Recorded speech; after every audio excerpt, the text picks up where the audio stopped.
sometimes it's just a change in perspective, right? Um, our perception of things sometimes lock us in to patterns of behavior that no longer serve us. And if you can break out of this pattern, there's a whole new world for you. Well, hello, lovely listener. Thank you so much for coming back for another episode of Breaking the Blocks. I'm your host, Rachel Perman, and today I'm talking to Geri Berman. She is an incredible dressmaker and sewist. You should see her sashiko work. It's really quite outstanding. But also what is outstanding is the growth in her Instagram account. She's gone from 50,000 followers from when I first met her, which was about a year and a half ago, to now nearly 500,000. So of course we were talking about that crafting of that account. But what was interesting was I mentioned that I had seen a change in the account over the last year and a half, not just in terms of numbers, but the content that she was putting out. And I said that I felt that it was becoming more about her and that she was changing as a person.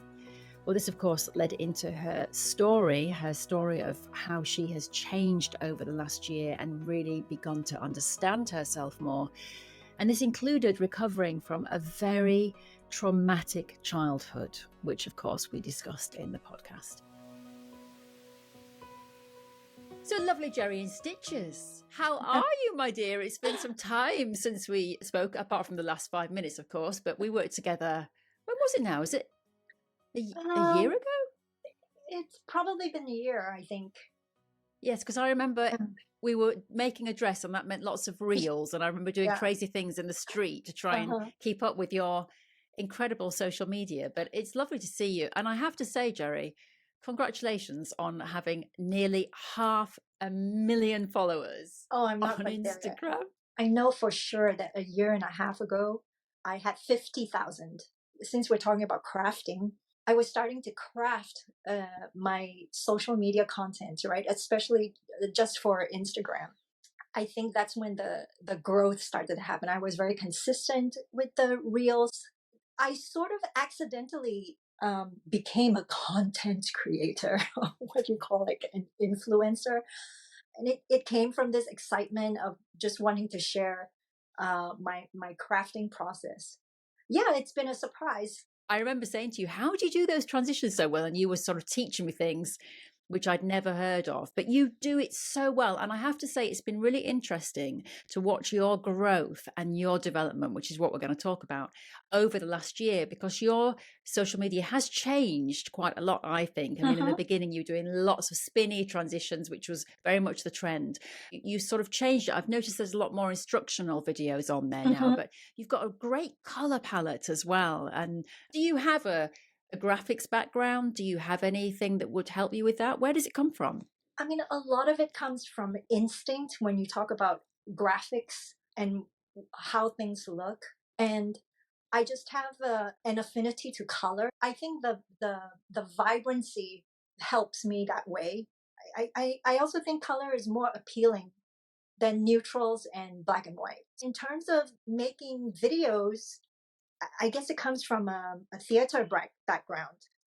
I didn't study film. I have a theater and English literature degree from Brandeis University in the States. And then I also have an acting degree, my Master of Fine Arts from the Yale School of Drama. So that helps with like creating some kind of a presence. And yes, you are right. I kind of shifted my content to be more instructional because I feel like I want to share these neat tricks that I find along the way, right? Hey, look, this is something really cool and you should check it out, you know. Did you start out with a plan? Did you have like a 5-year plan for it? Or did you just literally start posting one day? There's no 5-year plan. I mean, there isn't even a 5-day or 5-hour plan. For a period of time, I was actually a slave to the algorithm and I was doing the grind for a while and it did produce results. But after a while, I was like, look, it's not sustainable.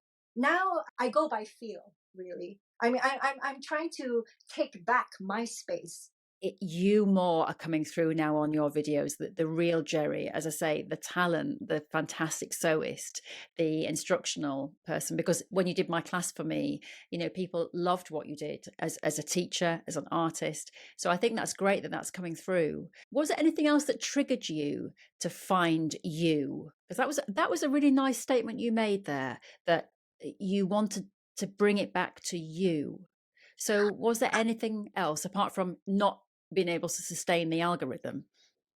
I think as crafters, when we are crafting something, it is a very direct pathway when we connect our hands with whatever material or art form that you want to create, right? It connects you immediately to your heart. And this Yeah. is part of the joy of crafting. And I think as crafters, when you have this awareness, then you feel that ultimately, why do we craft? It's not just making endless products, right?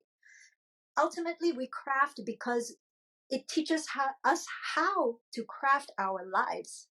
When I was doing pottery, the potters are very aware of this, right? As crafters, they know that their hands are shaping a pot, and they're building the skills of shaping a pot.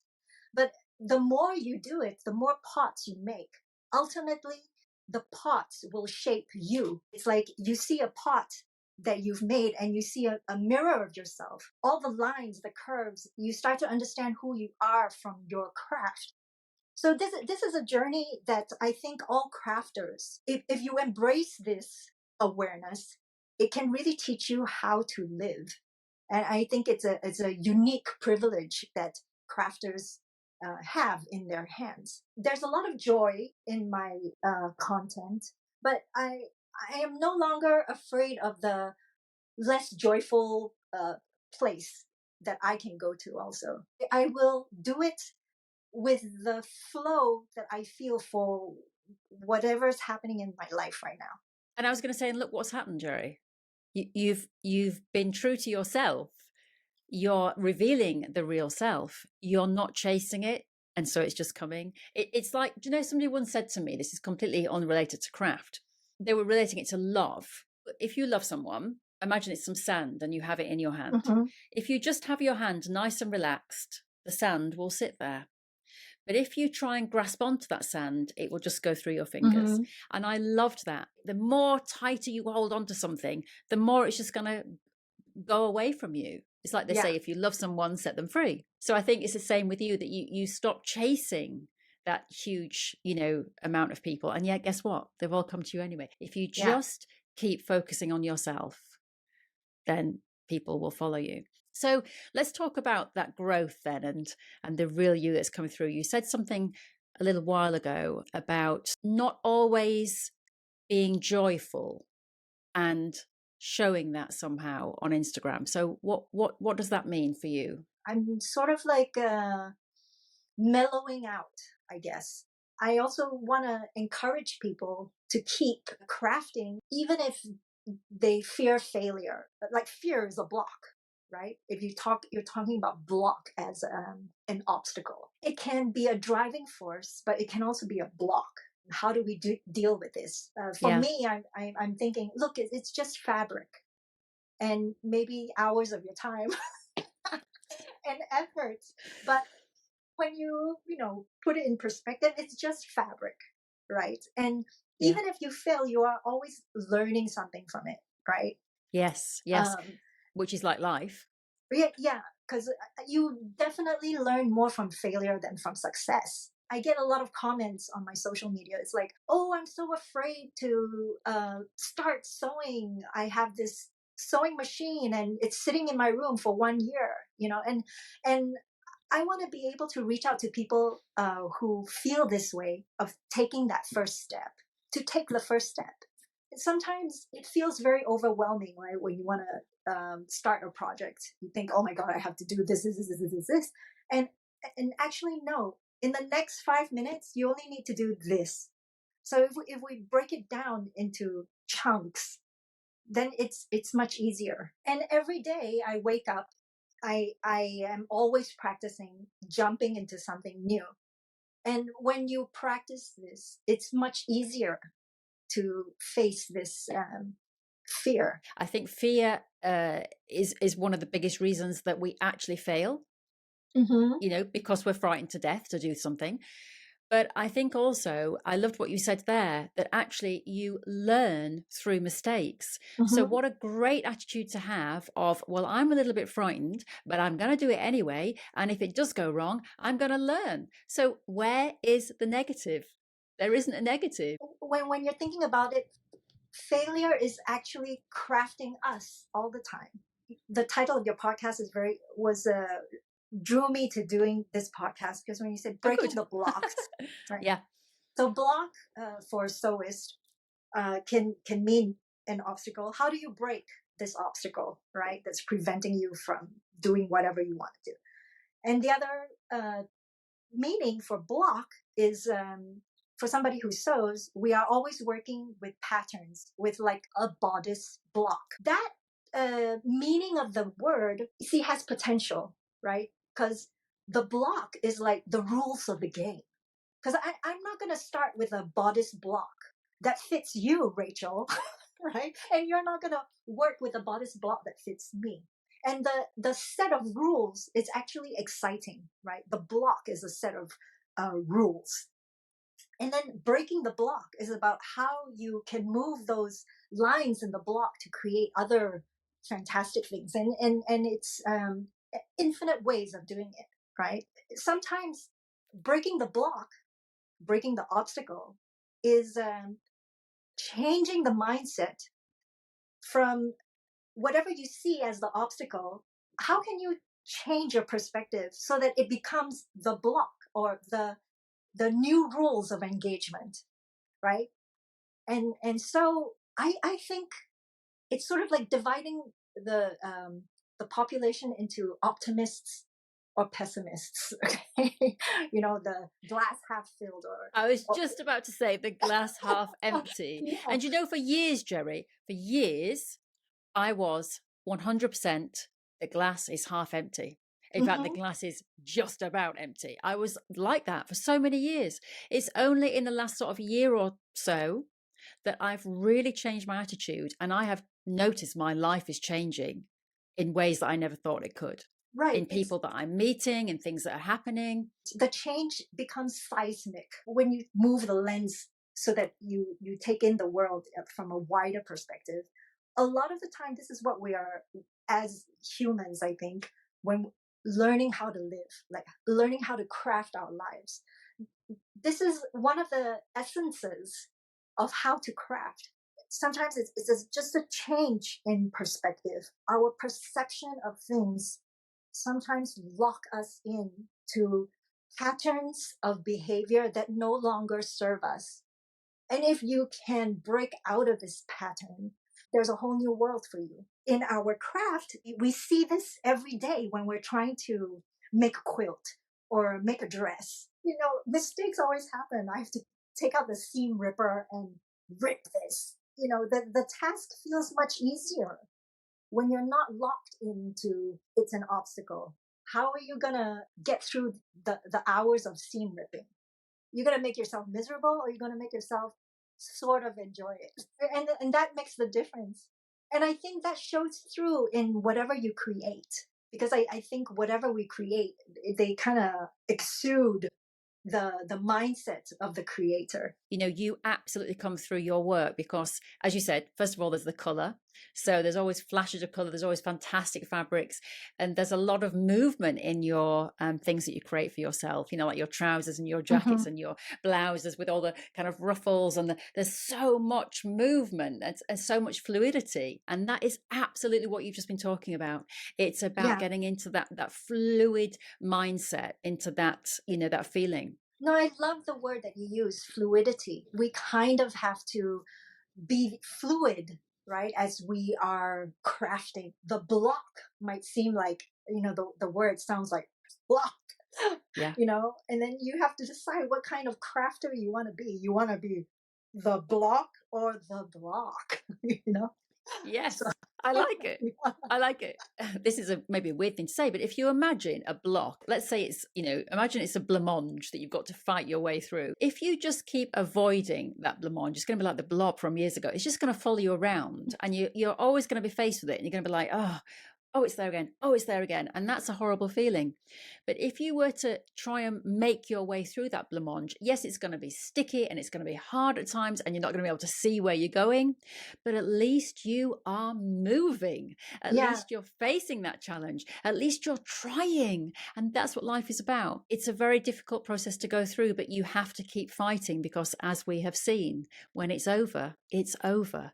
So while you're here, you have to make the best of every opportunity you have, and you have to keep fighting through that struggle. there was this teacher of mine at Yale School of Drama, and this is Wesley Fata, and he will stay with me for forever.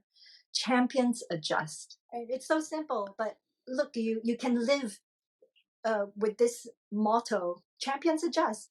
Just you have to keep adjusting, because it's an illusion that you will always be in control of external forces that are coming at you.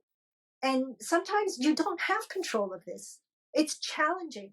You don't have control of it, but you can control how you navigate it, right? If you stay stuck in, I have to control it, then you're stuck, right? And you're But going to lose. You're and going you're to gonna lose.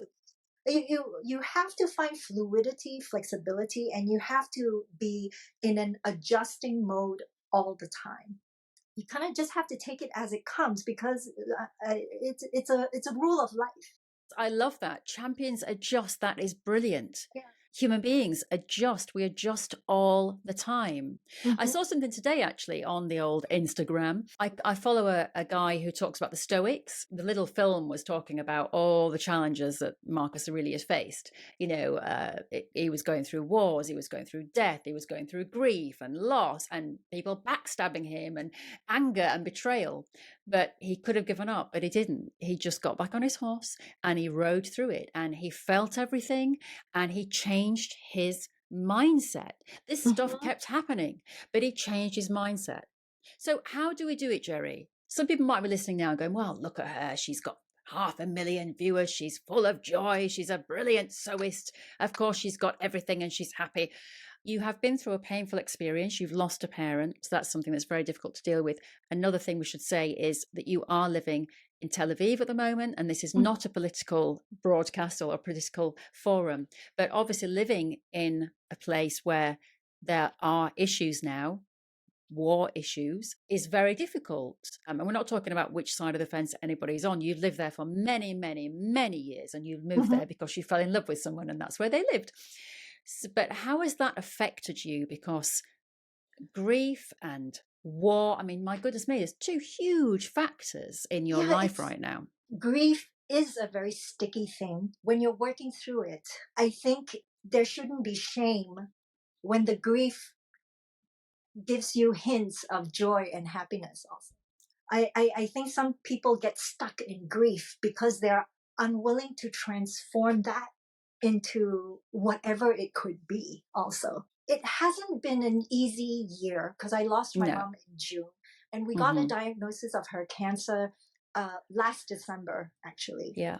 And when I heard the diagnosis from the doctors, I immediately understood what it meant. I knew that she was coming towards the end of her life.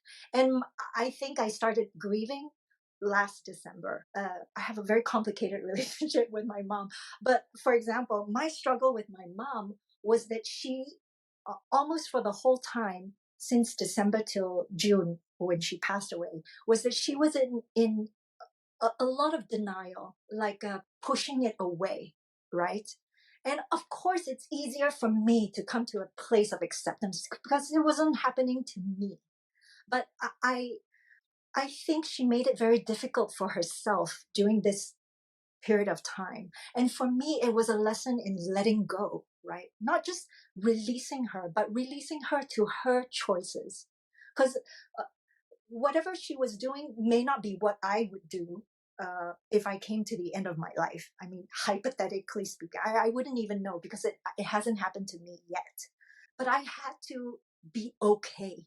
I had to be okay with whatever she was choosing, even though I was standing on the side and seeing that she was miserable, and the helplessness of not being able to get her out of the misery. Right? I had to release that. Okay, so that whole again, I feel that is being fluid instead of insisting it has to be like this. Like, who am I to say when you come to the end of your life, it has to be like this? As her daughter, I had to say to her, look, mom, there's a different point of view. I'll just say it once. If you accept or you don't accept, it's fine. But as your daughter, I need to say, maybe do this, and then sort of like just release it. It's about releasing the narratives of what other people think you are. They want to block you in. And you come to a point where, like, no matter what I say, no matter what I do, you will always feel this about me. So Yes. there's nothing I cannot control. I cannot control uh, what you think or what you will say about me. And it's releasing this. Yes, it's releasing this fantasy of what the Yes. relationship could have been, right? Because we have this desire, oh, I wish it could have been like this. And a lot of the grief has to do with releasing that, right? Letting it, just being okay with whatever you have. I feel this is part of learning how to craft your life. I think it's really important to do that in all of your relationships, Mm-hmm. because I think we have an idea of what we want from relationships. And so we try and mold them. We try and make them into something. As you say, we live in fantasies sometimes. And sadly, sometimes you have to look at the reality and go, no, this is not the truth. And you are not my person. You are not my people. And there's nothing wrong with that. There's nothing wrong with that. You are happy where you are. I'm happy where I am. But we just have to let go, Yeah. because this is not working. And sometimes you can come back round if you both work on yourselves. Mm-hmm. But yeah, you have to, that you can't force things. It Yeah, goes you back can't to the force can't things. control. It goes back to champions adjusting. Yeah. It goes back to us adjusting. When we redraw our boundaries, there will always come with it this grief of losing the people that were supporting your past patterns that not relevant in your life anymore, right? And past versions of yourself. Yeah, yeah. Because I think that we all have versions of ourselves. I was a mess in my teens. Do you know something, Geri? I think up until the last year, I was not the right version of myself. I'm only now finding myself. I mean, I didn't Yes. go to a drama school reunion recently because I thought, I can't walk in that room because they'll go, oh, it's her, Berman. Because I was such an idiot at drama school. I was so obnoxious. You've heard the phrase, you've got a chip on your shoulder. Yeah. Have you heard that phrase? Yes. Well, I didn't, Geri. I had a fish and chip shop on my shoulders because inside I was this very vulnerable person. So I built this massive, gigantic wall around me so no one could get to me. And I was going to ask you, as a creative person, Geri, about vulnerability, because you are putting yourself out there. I mean, as we know, in the world of social media, Yes. it can be unpleasant, but also you're putting your work out there. I'm sure that you've probably had comments where someone has come along and said, oh, I really didn't like that color you chose for those trousers, or something like that. How do you Yeah. deal with that? Okay, like 95% of the comments are very positive, and they, are supportive. The worst comment that I ever had was anorexia is not fashion. I thought that was very mean. Not to me. I thought that was very mean to people who have a problem, a real Yes. problem like Yes. anorexia, right? I felt bad, but not for me. For them, for And that person who wrote that. right. Mm. So how do I deal with this? The thing is, I block and delete. That's what I do. I think if I were like 18 years old and not understanding how to navigate the world still emotionally, then it would really be problematic, right? A huge blow Yeah. to the self-esteem. Just don't give them weight, Yes. right? You sort of have to laugh it off. Most often, the self-talk is very important, and we're not aware what the self-talk is. And I think the self-talk is a block, right? It can be a block. A lot of people are not aware that this is the thing that is creating all the external problems that they are facing, right? Yeah. So We tell ourselves stories. if you're able to break this block of self-talk that could be negative, then you can do many things, right? Yeah. Um, So what many things are you going to do then, Geri? What can we you know, expect from the next version, Mark 26 version of Geri? I don't really know because I sort of I kind of dabbled in the being a content creator, and I think I will continue, but it has to be on my terms. In the last few months, I've been less productive. If you see my social media content, I'm not churning out all these videos, mainly because I feel sort of this metaphor of I kind of had to go back into the cocoon. I had to allow myself to first grieve. I really had to embrace the loss, or to understand what it is. It was a big one. My mom's death triggered off a lot of repressed memories of child abuse when I was younger. So I had to work through that. Okay, so uh, I'm a survivor of child abuse, and it took me a while before I could come to terms with that, right? And there was a lot of like anger and resentment, and not understanding why there was anger and resentment. And this coming back of memories, like, freed me. Like, now I understand, and now I'm okay. And now I am okay releasing my mom.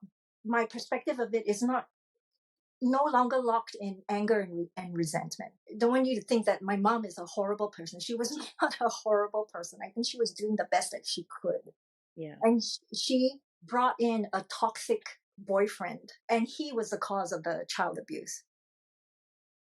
And there was a lot of anger and resentment that she didn't do enough to protect me. With her passing, I kind of freed myself from this gridlock of being oppressed. It's like of being a victim. That description of myself, I'm throwing it into the sea. It doesn't help. This line that you said, hurt people hurt people. Now, I was hurt, but I don't want to be in the category of hurting people, right? And Yeah. you kind of have to make a decision to stop this cycle, right? You kind of have to Yes. make the decision to come out of this block. I was oppressed, so now I have to be an oppressor. It doesn't work this way, right? I prefer other definitions. For me, this whole year has been going back into the cocoon, you know. And to answer your question, I don't know how this butterfly will emerge, and it might be a very slow process. I'm allowing myself the time to, like, process all of this, and this has been a seismic change for me. Even though the child abuse ended, it didn't really end. The shadow of it followed me, Yes. living under terror. I didn't realize how much that terror followed me throughout my adult years, and that even after the terrorizer left, I was terrorized.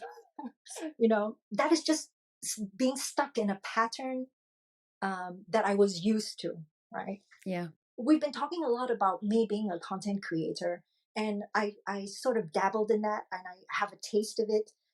And I sort of know I want to be a content creator, but that is a secondary thing. The primary thing is that the craft of making clothes. I know this now. Like, before, I was sort of in a fog. I wasn't sure, should I just be a content creator? It was important for me to say no to many things. I have many offers, your influencer, so can you please promote this product and you will get an exchange, blah, blah, blah, blah, blah. And many of these products, I'm just like, I'm never going to use these products. I don't want to be that kind of content creator. Did I just throw like a huge bomb? Well, no, I'm trying to just kind of like process all that information now.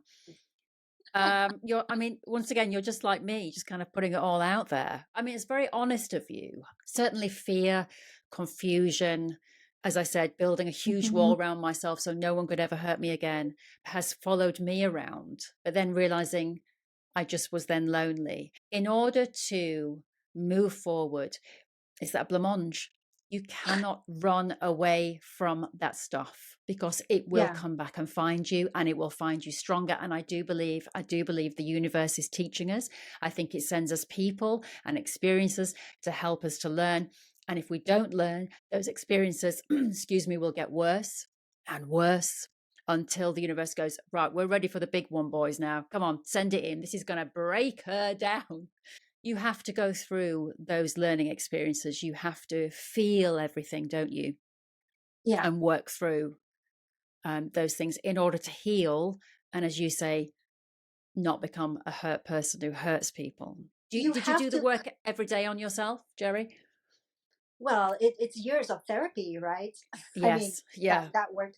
There's years of therapy and this self-reflection. And I think when you are a crafter, you have the gateway to this self-reflection because you're spending hours, right? You're spending hours with yourself working on something.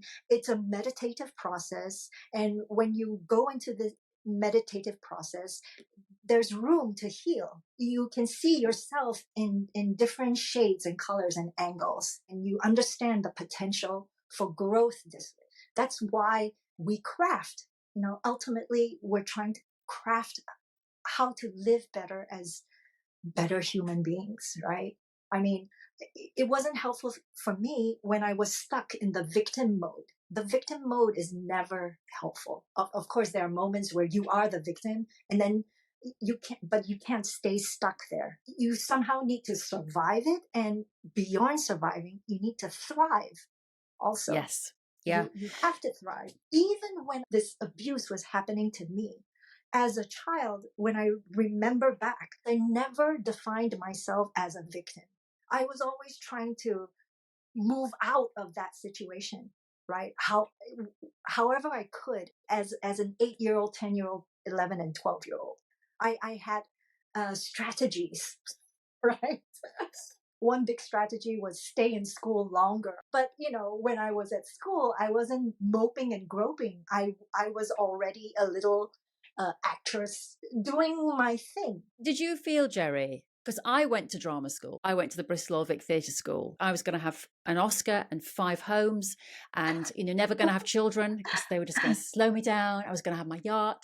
But I seriously was. I was going to be a movie star. Here I am, completely separated from that world and totally and utterly 100% happy that I am separated from that world, because I don't think that was ever what I wanted. I think what I wanted was attention. I wanted validation. And I thought that doing all of that would give me that healing. I didn't know any of this until probably a year ago. So it's really interesting that you went down that performing route as well. Do you think it was connected? I think it's all connected. I mean, I really loved watching movies, and I loved the craft of acting. But I think it offered some kind of, I won't say escape, but like an outlet. In the home, I felt like emotionally, like I couldn't fully express myself. I had all these gut feelings about the threat and the danger, and I was constantly told, your instincts are not correct. In some ways, there was all this gaslighting. For me, the theater allowed a space for honesty and truth. It's funny because you're pretending, but you are getting to an emotional truth, which I felt was not available to me in the home in a certain sense. I was made to love my abuser. You talked about confusion. There was this confusion. going through something, my gut feelings telling me something, and then the outside world telling me something else. So this dissonance, I sort of was able to not live that all the time when I was in the theater, could simply be myself. That was something that was healing to me. Right? One of the strategies, not just stay in school, but stay in school and do theater. But I do wonder, now hearing your backstory, your early days of social media, when you were twirling and dancing, and now I'm wondering if there's something childlike about that. I'm wondering if you were almost subconsciously recreating this joyful childlike experience that perhaps you didn't have. Yeah. Potentially a link. And it could be. I mean, sometimes I don't know anything about myself until I, look at it on hindsight, right? Yeah. A lot of it happens this way. And I think there's a reason why these repressed memories came up now. It's because I could deal with them now. I don't think I was able to deal with them a minute before they arose. So they came as a gift, and also at the right time, at a time where I don't look at them in a bitter way. When the repressed memories came out, I looked at them and I was like, look, it's a freaking miracle that after experiencing what I experienced as a child, I was able to find a man that I love, and I'm building a family with him. And it's all very positive relationships, right? To come out of something negative and to desire something else, to be able to recognize. I mean, as a child, I didn't have the vocabulary even to say, look, this is toxic. You cannot express these things. And as you said, there's a lot of confusion because the damage is being done by somebody you love. So you're always in this space where you sort of can't get out of. You're stuck in something. I no longer have any bad feeling towards this man. Okay, it's like I've released him. Like, why do I want the memory of him to haunt me? The thing that was still stuck for me was the disappointment with regards to my mom. She made certain choices, and I became collateral damage. Right. So that was something that I was struggling with. And to tell you the truth, I didn't even know I was struggling with this. It happened on a subconscious level. So I would be relating with her in anger and resentment, not knowing why I was angry and resentful. And then that would create guilt and shame. And I was in this cycle: anger, guilt, shame, anger, guilt, shame. And it was like some kind of matrix that I couldn't get out of, right? Being able to get out of this is huge. This has all to do with this whole grieving process, this loss. It's not just the loss of my mom, but now I understood. I lost some part of my childhood. I've lost people who they can't come to terms with my narrative of what happened. They cannot fathom that my mom had this side of her. But you see, I'm not ashamed anymore. I talk about it because I feel also this helps people heal. I was made to feel ashamed about this, and I no longer want to be in this shame, guilt, fear cycle. I don't know if you're sensing if there's any bitterness or anything. I really feel like I've released it. I'm not talking about it as if like to punish my dead mom. I know a lot of people will perceive it this way, right? But the fact is, I saw all of my mom in all her sides. She revealed herself to me because I was a child, and I saw all these facets of her, and still I loved her.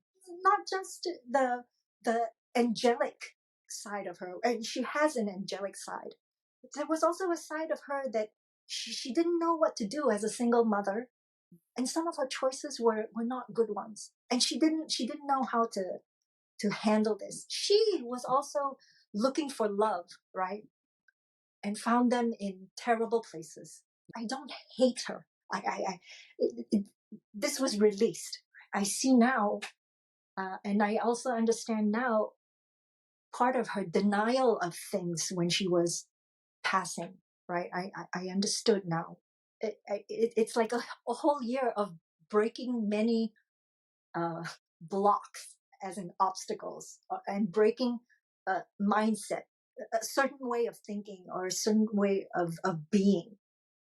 And I have a feeling there might be more of this. And of course, as we're living our lives, we're always breaking these blocks. A lot of it is like starts from us. But it's very easy when something bad happens that we turn the blame outward. We first need to see, did I contribute something to this? And that in some ways is a very difficult question for people to ask. There's a lot there. There's a lot there, Yeah. Geri, to process. But the fantastic thing is that you are processing it and you're growing. And the reason that you are processing and growing and releasing all of this is because you are feeling it. You're learning. You're willing to break the blocks. You're willing to go there, to go to those places, to go to those dark places. And that is the only way you can break the blocks. It's so important that we keep striving, keep making ourselves work through these issues. Yeah, I think almost at every point we need to see, oh, did I create this block myself? Yes. Did I Yes. create this obstacle? Is it coming from outside or from within? Yeah. And if it's coming from within, am I willing to change a certain pattern? And it's all trial and error, right? Yeah. You kind of have to figure it out as you go along. But I think in adult relationships, if you're in a relationship with someone and it's toxic, you're both putting into the pot there, because even if one person is the person who, for example, is gaslighting, you are still accepting that behavior until you change that situation. So, right. And that's what I felt with my relationships. When I've walked away from relationships, I always sit there and ask myself, well, did I allow that to happen? Yes, I did. So I had my role to play in it too. And I fed that person. I fed that person by allowing them to do that to me. So right. yes, it's really important to accept the role that you've played in things as well. But For sure. yeah. It's like the block of oppressed or oppressor, right? And you stay Yes. locked in that. Yes. And it needs a different definition. It's not just one or the other. Remove yourself Yeah. from the situation and then work on yourself. Right. Understand why you accepted that treatment. I'm not talking about you and a child, but as an adult, why you accepted that treatment or why you put yourself in that position. Right. Yeah. And that is the learning moment. Right? That's the learning moment. If we are willing for change and growth to happen. Yes. Right. And if you're not going to do any of that, I can guarantee there will be no growth and no change, and it will all happen again, but with somebody else. Yes. You're just going to sit there and be stuck. One of my final questions was going to be to you, Geri, is what has creativity done for you? But I think we know. Again, I want to say that it's not just me. I think everybody has this potential. And it's like you kind of need to tap into this potential. When you are a creator, you are always looking towards the light. It just makes you more optimistic. Unless you've decided that you are going to create destruction. Okay. I mean, you can be very creative in that direction also. It's answering the question of what kind of creator you want to be, right? And I think we wake up in the morning, and this is a question that all creators should be asking themselves. What kind? And the how you do it is important. Creating content, creating clothes helped me get through really tough times. Okay, it has given me focus. It's reminding me that there's always a higher power, and that higher power is part of you. right? So when you're being creative, you're tapping into that higher power. And, a lot of people will describe this higher power as a god or whatever it is, universe. It's a very personal thing. And whatever you describe it to be, like being creativity, I think is a direct pathway to this, right? And this higher power, when you invite it, will enrich your life. Okay. And it will help you through not so easy times. And this is a given as the human condition. And so, yeah. Don't know if I answered the question. Yes, you did. I think the main word you said there was to invite it in, Geri. Yeah. Invite in that creativity, invite in that higher power, invite in the universe. Just put it out there. Come on, bring it to me. I am ready. I'm ready to create. I'm ready to create my life. Ready to be. I'm ready to live. Right. And also beware of what you ask for, because it might come and hit you in ways you don't imagine, right? In ways you think it will come one way, but it comes in another way. But everything's a lesson. Everything's a lesson. So just take the lesson. With hindsight, all your experiences, you can see they are all gifts. Okay. Yes. But when you're in it in the moment, it can be like, hell. Stop talking to me about being gifts. optimistic, right? This is not a gift. This is hell. What do you mean? It feels shitty. But the faster that you can switch this mindset, then the easier it becomes, right? Yeah. And try and laugh about it. Try and laugh about it. Get it out there. Live, be free, and let go. And let go, Geri. Let go. Would that be your motto? It's all about letting go, because in the end, when we pass on, it's about letting go. Really, I think that's one of the big things in life, right? Yeah. Learn how to let it go. And I'm not saying let it go and give up. It's very different, right? Yes, very different. It's been amazing. It's been amazing to talk to you and to really get to know you quite a bit more as well, because I knew bits of you and I knew that I liked working with you, but it's amazing. We have had very similar lives. And are both learning to let go at the same time. So it's been wonderful, Geri. Thank you so much. I really do appreciate your honesty, your candor, your vulnerability. And that's just one final thing to say is that, some people see vulnerability as a real weakness. She's always, she tells everybody her feelings. She's so vulnerable. She lets anybody in. She lets anybody in. No, I think vulnerability is a strength. It's an absolute strength. If you can be vulnerable about yourself, if you can be vulnerable with people, if you can be real and genuine and open your heart and open your life to life, that is strength. I was going to say, my dear, at the end. That is strength. And you've got strength in buckets. So thank you for sharing some of your bucket loads of strength with us today, Geri. Thank you. Thanks for inviting me. It's been fun. Yeah. And we should just talk like this, not on a podcast. I agree. Let's have a therapy session once a week, each of us together. I love it. Thank you. Thank you. Thank you so much for tuning in today. I really do appreciate it. And if you'd like to be involved with the show in any capacity, all you have to do is drop me an email, hello@breakingtheblocks.com.